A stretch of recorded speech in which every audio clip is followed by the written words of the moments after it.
की बीमारी को रोक सकते हैं।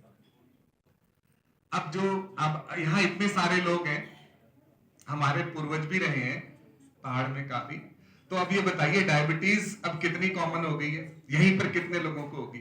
हर तीसरे में से, अगर हम गिनना शुरू करेंगे, हर तीसरे में से एक आदमी को शुगर निकल जाएगी या ब्लड प्रेशर निकल जाएगा। तो ये सब क्या है? एक तरफ तो हम बीमारी आ रही है और वहां पर हमें एक्ट करना है, वहां पर इलाज करना है। हम इलाज कर रहे हैं बिल्कुल लास्ट स्टेज में। लास्ट स्टेज के इलाज के लिए हम आए, हम उसको अच्छे से कर लेंगे, लेकिन उसमें जो ताकत लगती है और जो पैसा लगता है और जो समय लगता है और जो परेशानियां होती है, जैसा कि बताया अजय वर्मा जी ने, तो वो परेशानी से ना गुजरे, इसके लिए मैंने ये सोचा कि हम क्या करें। तो अब हम पूरे पहाड़ में ये जागरूकता वाला करेंगे शुरू, और मैंने अल्मोड़ा से ही चूज किया शुरू, क्योंकि मैं अल्मोड़ा का ही, हमारा जो मूल रूप से अल्मोड़ा के रहने वाले हैं, इसलिए हमने अल्मोड़ा से शुरू किया है।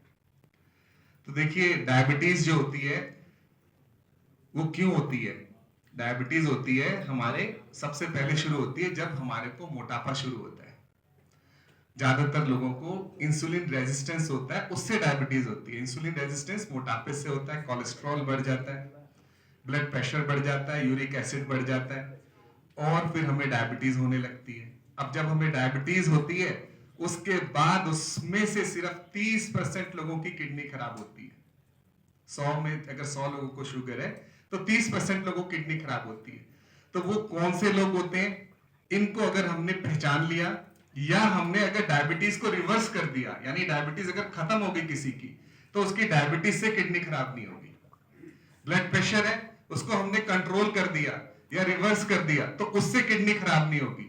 तो हम सीधा सीधा कम से कम इसका 50 से 60% लोड सीधा कम कर सकते हैं। थोड़ा सा इसमें जो है जरूरत आप जैसे लोगों की रहती है, क्योंकि आप ही लोग सबको समझाते हैं, लोगों को पता नहीं रहता है दूर दराज में हमें कैसे इलाज करना है। तो इसको कम करने के लिए मैं आपको बताता हूं कि सबसे इंपॉर्टेंट है हमारी डाइट। सबसे इंपॉर्टेंट डाइट होती है, 80% रोल डाइट का होता है। स्टेज 5 में नहीं, स्टेज 1 और 2 में होता है। तो स्टेज 1 और 2 में क्रेटिनिन नॉर्मल होता है। आपको ये जानकर हैरानी होगी कि स्टेज 1 2 में क्रेटिनिन बिल्कुल नॉर्मल है और उस समय इलाज करना है। अब किसी को पता ही नहीं, डॉक्टरों को तक को नहीं पता रहता कि ये किडनी खराब हो रही। तो अगर किसी को डायबिटीज हो गई है तो उसे कोई इंतजार नहीं करना है, उसको सीधा अपना ये फॉर्मूला इस्तेमाल करना है कि मुझे अब डायबिटीज में कंट्रोल करना ही करना है। तो उसे कंट्रोल करने के लिए डाइट पे फॉलो करना है। डाइट में क्या होता है? कार्बोहाइड्रेट्स को आपको कट करना पड़ेगा। कार्बोहाइड्रेट्स किसमें होते हैं? सबसे ज्यादा होते हैं चीनी में, शहद में, गुड़ में, मिठाई में, जो भी मीठी चीज है उस सब में आपका कार्बोहाइड्रेट सबसे ज्यादा होता है और सीधा नुकसान पहुंचा सकता है। अगर किसी को भी डायबिटीज हो गई है या किसी का वजन बढ़ गया है तो उसे इन चीजों को बिल्कुल अवॉइड करना चाहिए। हम जैसे कॉफी पीते हैं बाहर जाके, अब जब हम छोटे थे तो कोल्ड ड्रिंक इतनी इतनी छोटी सी आती थी, अब इतनी बड़ी बड़ी कोल्ड ड्रिंक्स आती। कॉफी इतनी सी आती थी, अब इतनी बड़ी बड़ी कॉफी आती है, और उसमें पहले अगर कोल्ड कॉफी लेते हैं उसमें अगर 50 किलो कैलोरी है, आज 300 होती है उसकी। तो इतना ज्यादा हम लोग खाना खाने लगे और हमें पता भी नहीं, हम सोचते हम तो उतना ही खा रहे हैं, हम तो उतना ही खा रहे हैं। तो हम लोग जो पिज्जा पहले खाते थे, छोटे छोटे पीस आते थे, आज इतने बड़े बड़े आते हैं। जो पुराने लोग हैं शायद उन्होंने अगर खाया होगा तो उन्हें पता होगा। तो हमें वहां पर कट करना है। अगर हमने डाइट को कट किया तो शुगर हमारी कंट्रोल हो सकती है। दूसरी चीज जो शुगर होती है वो होती है हमारे कुछ अनाज में और कुछ खास सब्जियों में जो स्टार्च वाली होती है। स्टार्च की सब्जियां कौन सी होती है? आलू, अरबी, गडेरी, कद्दू। मेन तो ये मक्का में भी होता है। अनाज में गेहूं, चावल, ज्वार, बाजरा, जो भी है सब में होता है। लेकिन इसमें हमें खाना तो है ही, मैं आलू खाने से इससे मना नहीं करूंगा, लेकिन इसे कम खाएंगे। चीनी से तो ठीक ही है, गुड़ से अच्छा ही है, तो इसे कम क्वांटिटी में खाएं। आप बहुत कम क्वांटिटी में खाएं, अनाज भी कम क्वांटिटी में लें। Non starchy fruits and vegetables पे जाएं। नॉन स्टार्ची कौन से होते हैं? जैसे हमारा पत्ते वाली सब्जी हो गई, गोभी हो गया, मूली हो गई, मशरूम हो गया, प्याज, सलाद खाइए आप। तो जो भी बैगन, करेला, तोरई, लौकी, जिसमें भी स्टार्च नहीं है, यानी आलू, अरबी, गडेरी, कद्दू को छोड़ के जो भी सब्जियां हैं वो आप कितनी भी खाइए उससे असर नहीं होता, क्योंकि वो 100 ग्राम में उसके सिर्फ 30 कैलोरी होती है, सिर्फ 30 कैलोरी। तो अगर आप उसको ज्यादा भी खाएंगे तो आपको कैलोरी नहीं जाएगी। और ये प्रूवन है, ये प्रूव हो चुका है। अगर आपकी शुगर कंट्रोल है तो अगर आपको किडनी की डिजीज की शुरुआत हो चुकी है तो वो रिवर्स हो सकती है। शुरुआत को पकड़ना थोड़ा मुश्किल होता है, क्योंकि ये जागरण, ये पता नहीं है लोगों को कि किडनी की बीमारी जब शुरू होती है तो उस समय क्रेटिनिन नॉर्मल होता है, जब तक कि किडनी का फंक्शन 50% से ज्यादा ना लॉस हो जाए। यानी कि स्टेज 3 में पता चलता है हमें कि किडनी की प्रॉब्लम हुई है अगर हम ब्लड टेस्ट कर रहे हैं तो। पर यूरिन टेस्ट, क्योंकि किडनी सीधा यूरिन बनाती है, तो यूरिन टेस्ट में हमें स्टेज 1 में पता चल सकता है। वो कैसे पता चलेगा? यूरिन में प्रोटीन लीक होने लगता है। यूरिन में प्रोटीन लीक का सही टेस्ट यूरिन रूटीन टेस्ट नहीं होता है, या तो 24 घंटे में यूरिन का प्रोटीन देके हम, या spot urine albumin to creatinine ratio देखना पड़ता है।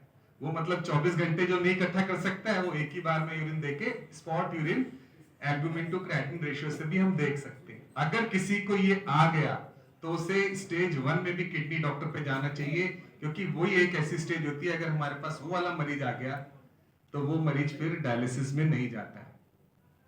और मुझे हल्द्वानी में काम करके बस यही चीज का फायदा मिला है कि जब पेशेंट आते तो थोड़ा अर्ली स्टेज में मेरे पास आ जाते। तो ये चीज तो शुगर के लिए हुई। मैं सबको थोड़ा छोटा छोटा ही टच करूंगा, नहीं तो बहुत लंबा हो जाता है। दूसरा ब्लड प्रेशर। देखिए ब्लड प्रेशर भी बहुत कॉमन है, उसके कई कारण होते हैं, मल्टीफैक्टोरियल होता है, थोड़ा जेनेटिक भी होता है। तो इसके अंदर हमारे को अपनी डाइट में नमक कम खाना है। नमक जो होता है हमारे को आदत होती है, अभी जैसे कहा कि मैं नून दगड़ रोटी, मतलब नमक के साथ रोटी खा लेंगे, पर नमक तो बीपी कर देगा, फिर किडनी खराब हो जाएगी। तो हमें नमक जो है, या तो वो जो हम पहाड़ में नमक बनाते हैं जिसमें नमक ना डाल के मसाले और वो सब वैसा खाएं, या जो है नमक हम कम ही खाएं। नमक कम खाने से जो होता है ब्लड प्रेशर होने की संभावना कम होती है।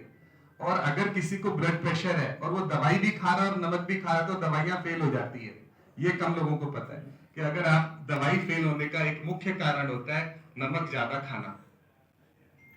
तो हमारे को अगर किसी को ब्लड प्रेशर आ गया, क्योंकि आज की लाइफस्टाइल ऐसी है, इतनी चीजें हो रही है कि ब्लड प्रेशर होना आम हो गया है, तो हमारे को ब्लड प्रेशर अगर हो गया है तो लाइफस्टाइल के अंदर हमें सॉल्ट रिस्ट्रिक्शन यानी नमक कम, daily exercise, daily activity, physical activity से भी ब्लड प्रेशर कम होता है। फिजिकल एक्टिविटी का रोल बहुत बड़ा होता है ब्लड प्रेशर कंट्रोल करने पे। पर ये सब करके भी अगर किसी को ऑलरेडी ब्लड प्रेशर है, अगर किसी को पहले से ही ब्लड प्रेशर है और वो नमक कम खाए या वो एक्सरसाइज करे, तो भी उसका ब्लड प्रेशर कितना कम होगा? 5 मिलीमीटर बस। अगर वो 140 है तो 135 तक ही आएगा, वो 120 नहीं आएगा। अगर उसका 160 है तो 155 तक आएगा। तो सिर्फ एक्सरसाइज और डाइट पे निर्भर ना रहे, ये दूसरी सबसे बड़ी गलती होती है कि अगर किसी को शुगर और बीपी है, वो सोचता है मैं अपने खाने से ठीक कर दूंगा। ऐसे मैं तो कुछ खाता ही नहीं हूं, मेरे को तो, मैं तो कुछ मीठा ही नहीं खाता, मैं तो नमक खाता ही नहीं हूं, मुझे ब्लड प्रेशर हो ही नहीं सकता। गलती कहां होती है? नपाते नहीं है। आपको ब्लड प्रेशर, आपको लग रहा नहीं है, ठीक है हमने मान ली बात, आप अपना ब्लड प्रेशर नपाइए। अगर उसमें नापने में ज्यादा आ रहा है तो फिर अपने आप को सुधारिए कि नहीं ये तो ज्यादा है।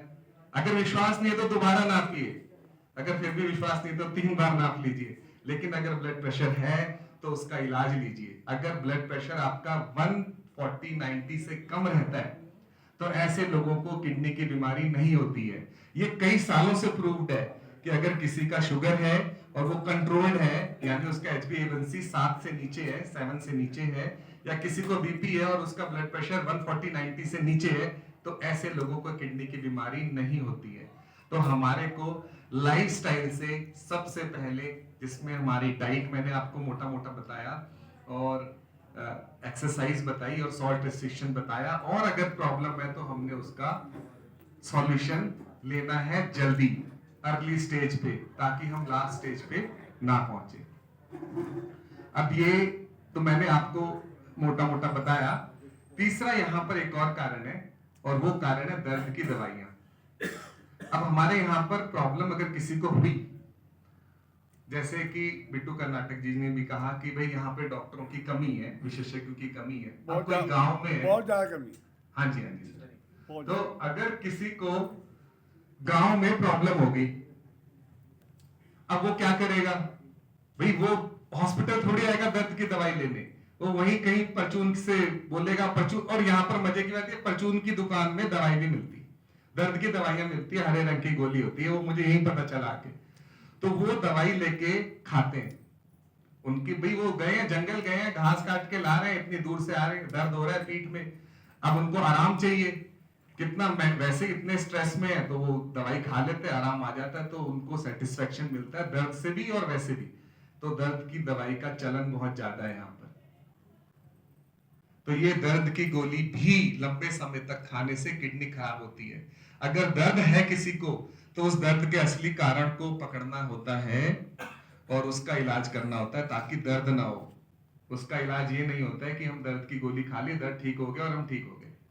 दर्द की गोली सिर्फ एक टेम्परेरी इलाज है, अगर कोई इमरजेंसी इलाज है।